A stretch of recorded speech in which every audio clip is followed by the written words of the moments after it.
Welcome to Headliners Forum. We're here to bring you the best in Texas journalism, the stories behind the great stories. I'm Mark Morrison.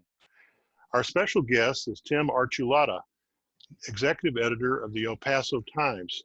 Tim is the star opinion writer for 2019 in the Headliners Foundation's Charles Green Awards, a competition.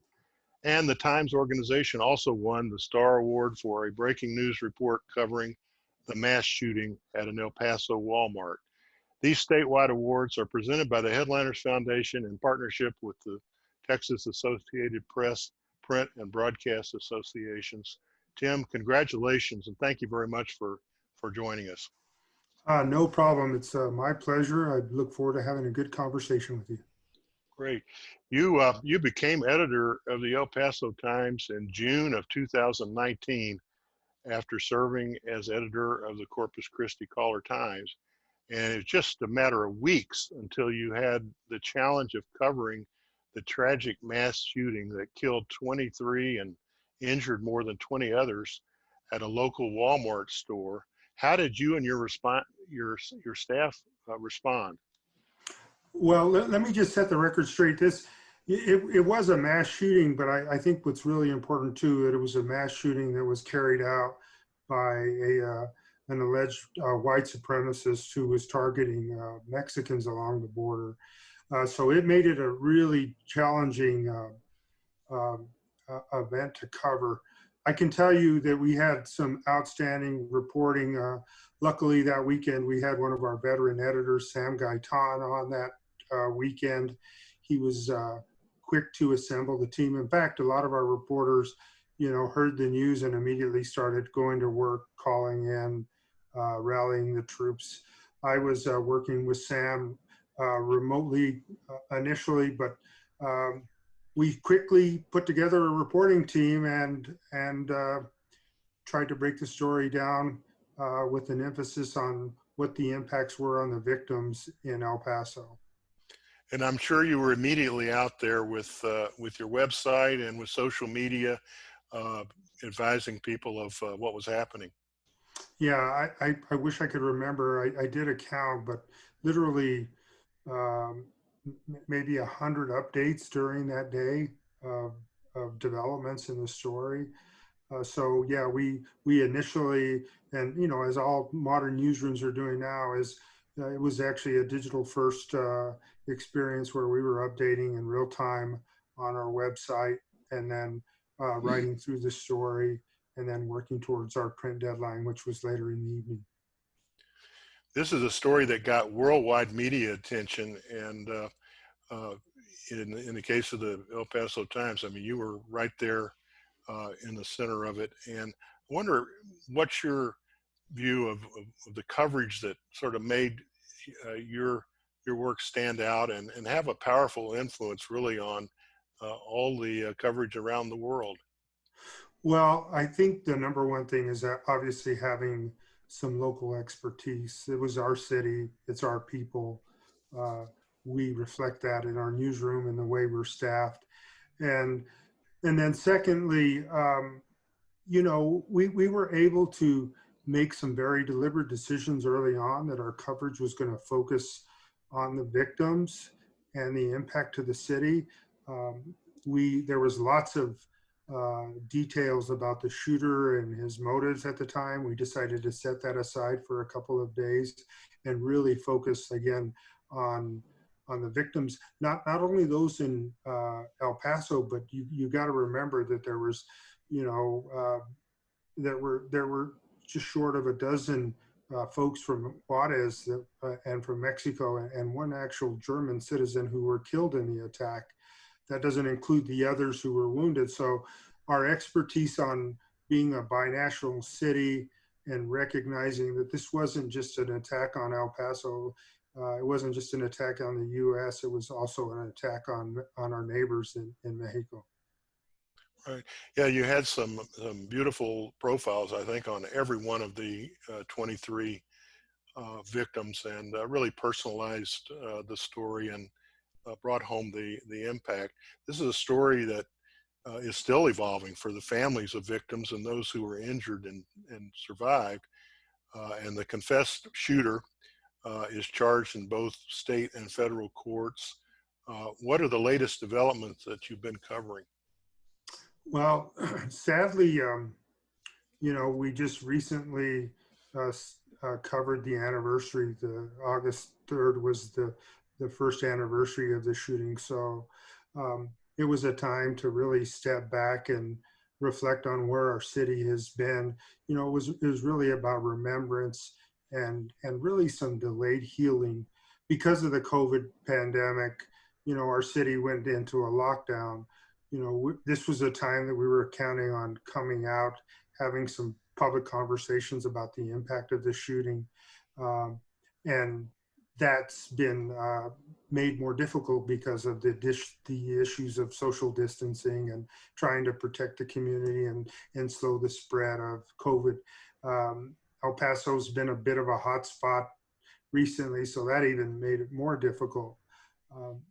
I think the thing that we want to continue to remind Americans, remind Texans, is that this was an attack by an alleged white supremacist with clear-cut desire to harm people with brown skin, and told the police that in an interview.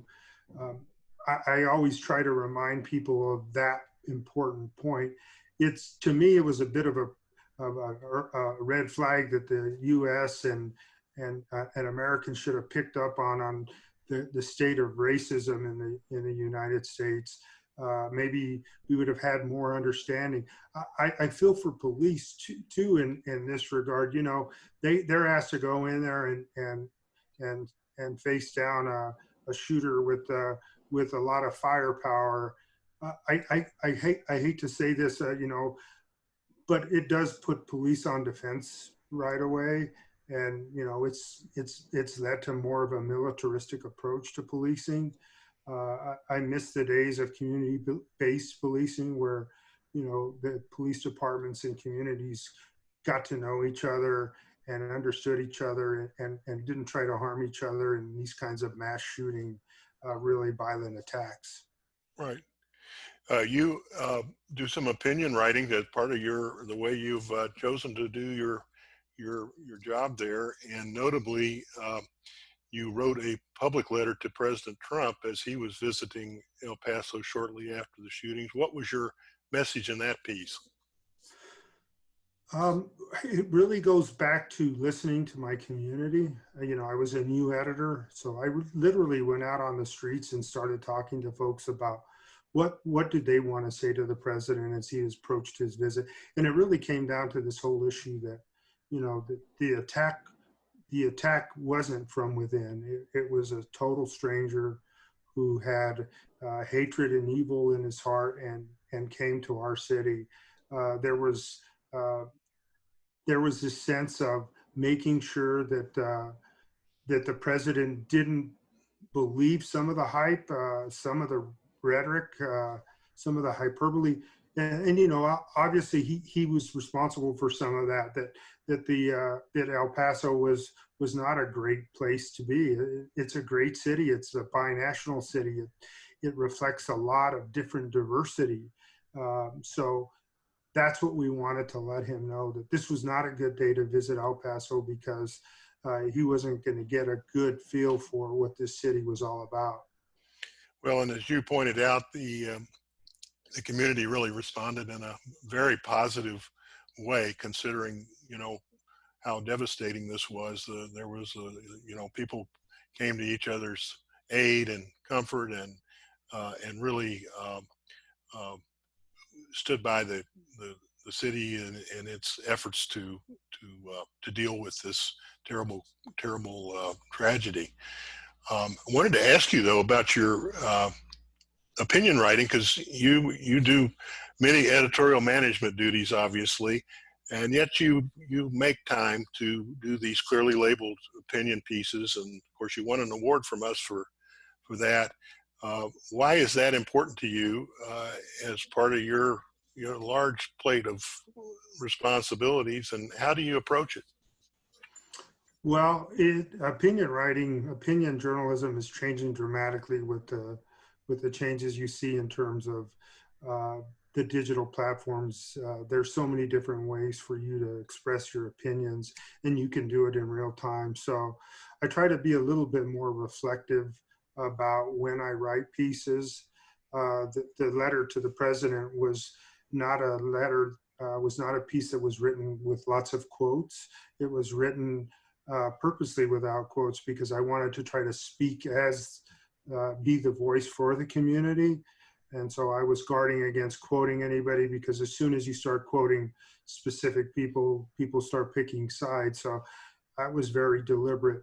But to the broader question of opinion journalism, it's got to be really unique, and you've got to have something strong that you're going to say, and you've got to pick your times when you're going to go out there and join that discussion.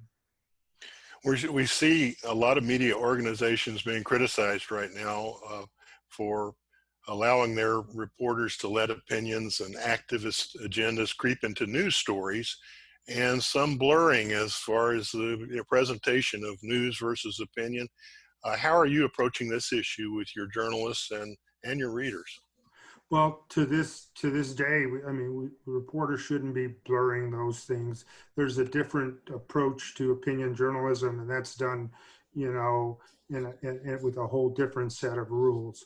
But I do try to let the public, educate the public, let them understand that there is a difference between opinion and our reporting, and that we try to keep those two separate.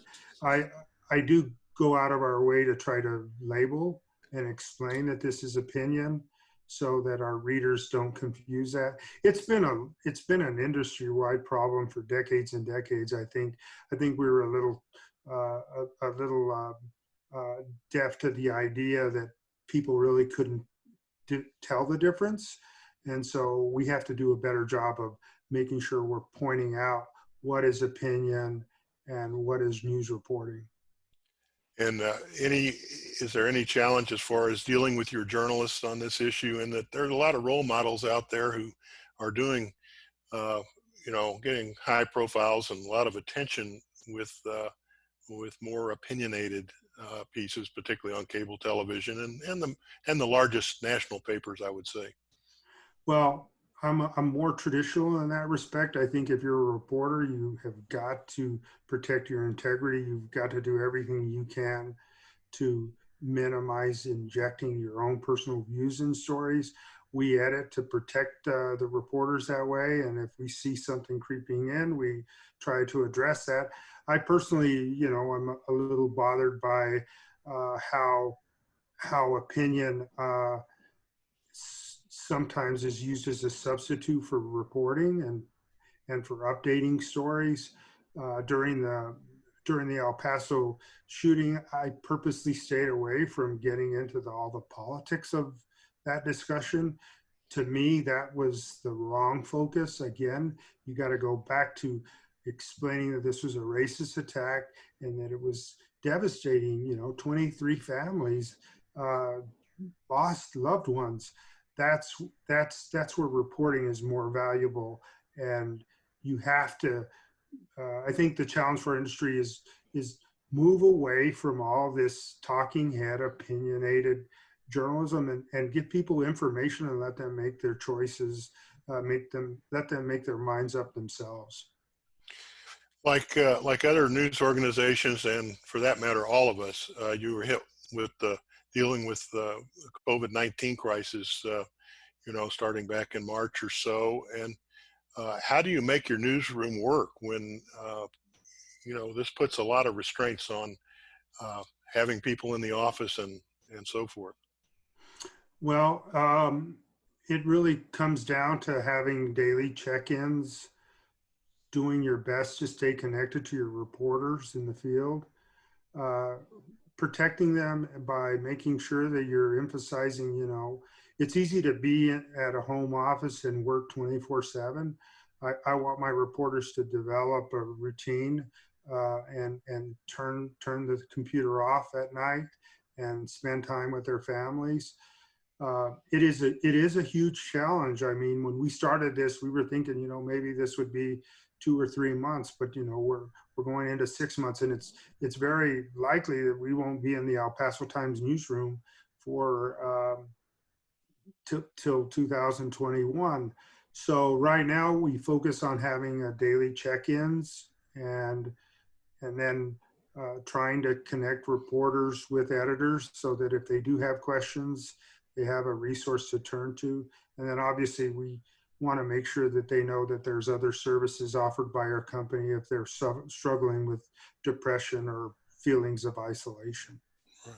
In terms of covering the crisis itself, obviously there's a barrage of coverage from national media and everybody on this. How have you constructed your coverage to really be of help to your readers and viewers?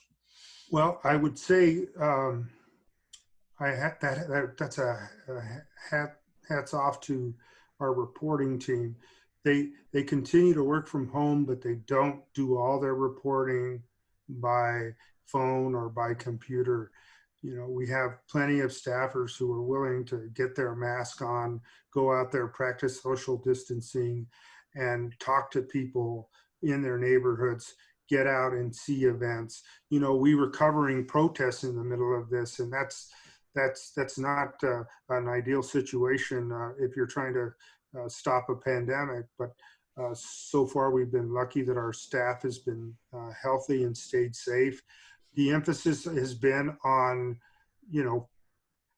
explaining what the impact is to El Paso. We've had a problem with testing here from the beginning. And so getting people to understand that this is a serious thing, that this cannot be blown off, and that if you want to get Texans back to work, you've got to find ways to protect our economy so that we can get back to work.